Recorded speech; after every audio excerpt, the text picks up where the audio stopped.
Par, hindi ka nag-gym?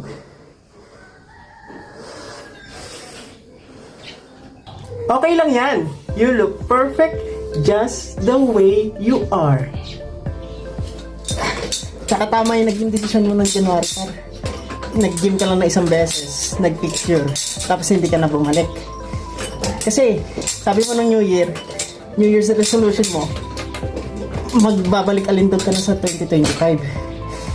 Eh, na-realize mo, habang buhay mo pala gagawin to. So, nakakapagod yun.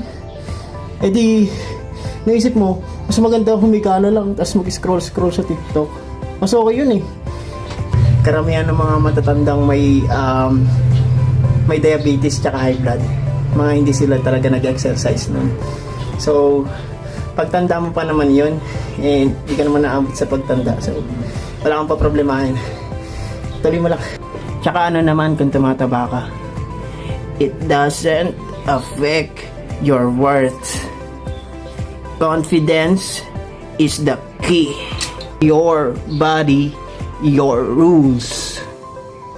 Tapos, di ba, parang pakiramdam mo binabody shame ka nila kahit gusto lang naman nila maging healthy ka.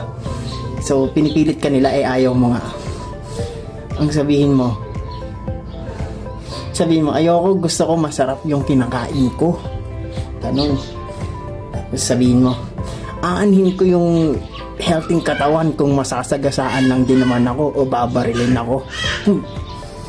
Wala silang sagot doon, sabi ko sa'yo. Mananahimik yan. Sabi ko sa'yo, yung mga tropang may-motivate ka mag-gym, sagutin mo lang ng ganun, nanahimik yan, sabi ko sa'yo. Siyempre busy ka nga, par, kahit anong pilit mo, di ba?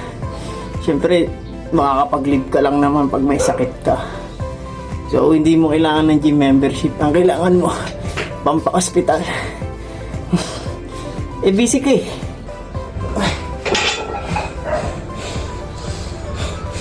Kahit ako, par, hindi ko pipiliin to. Putang na, nakakapagod to eh. Tignan mo.